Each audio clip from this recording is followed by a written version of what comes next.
રાજ્યના પોલીસ મહાનિર્દેશક GS મલિક વડોદરાની મુલાકાતે છે ત્યારે પોલીસ ભવન ખાતે સમીક્ષા બેઠક યોજાઈ હતી। ગુજરાત રાજ્યના પોલીસ મહાનિર્દેશક GS મલિક પ્રથમ વખત વડોદરા શહેરની મુલાકાતે આવી પહોંચ્યા હતા। તેમની આ મુલાકાતને પગલે વડોદરા પોલીસ તંત્રમાં ભારે ચહલપહલ જોવા મળી હતી। તેમના આગમન પૂર્વે તમામ વહીવટી તૈયારીઓ સફળતાપૂર્વક પૂર્ણ કરી દેવામાં આવી હતી। વડોદરા સ્થિત પોલીસ ભવન ખાતે DGP GS મલિકના અધ્યક્ષ સ્થાને એક ઉચ્ચસ્તરીય સમીક્ષા બેઠક યોજાઈ હતી।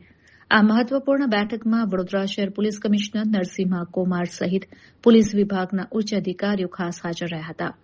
બેઠક દરમિયાન વડોદરા શહેર અને જિલ્લાની કાયદો અને વ્યવસ્થાની પરિસ્થિતિ તેમજ સમગ્ર પોલીસ કામગીરીની વિસ્તૃત રીતે સમીક્ષા હાથ ધરવામાં આવી હતી। આ ઉપરાંત રેલવે પોલીસની કામગીરી અને તેની સુરક્ષા વ્યવસ્થા અંગે પણ ખાસ સમીક્ષા કરવામાં આવી હતી। અધિકૃત કાર્યક્રમો પૂર્ણ કર્યા બાદ DGP GS મલિક માંજલપુર વિસ્તારમાં રહેતા તેમના ડોક્ટર મિત્રના નિવાસસ્થાને શુભેચ્છા મુલાકાત લેશે। આ ટૂંકા રોકાણ અને બેઠકો બાદ તેઓ ગાંધીનગર પરત રવાના થશે।